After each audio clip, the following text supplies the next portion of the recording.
Okay, I want to address a couple of the most common questions I'm seeing on today's skit. Okay, first I saw this and then a few others very similar saying, well, what's the big deal about getting married in the same month as your brother or another sibling? So in the grand scheme of things, there's probably not a big deal at all.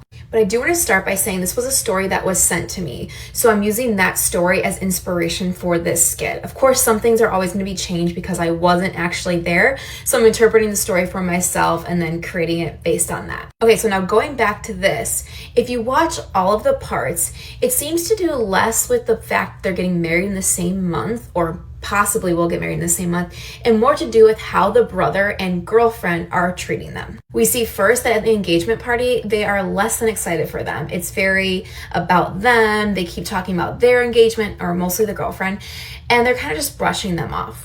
Then they start canceling plans on them. They don't show up to things.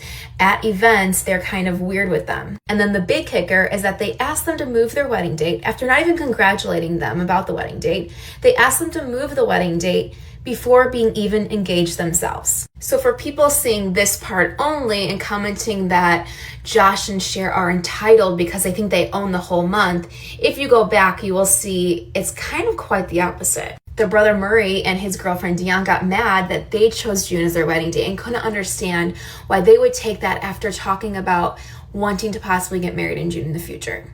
Now, outside of this story, let's talk about why getting married in the same month and year as your sibling might not be a great idea. For one, we're talking about wedding expenses. If parents are helping with any financial aid for the weddings, that is a lot of money to not only chip in for one wedding, but another wedding. And you probably want it to be pretty even. The next thing, depending on where the weddings are, you're gonna have family flying in, right?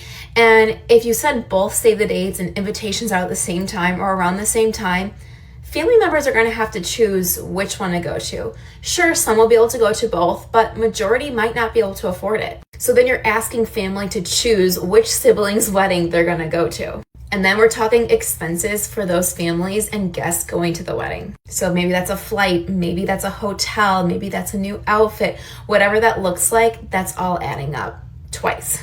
Now, of course, I'm just talking about one scenario. If these are micro weddings or close by, they're inviting only local people, that's going to look way different. But I'm just talking in general why some people might not like this.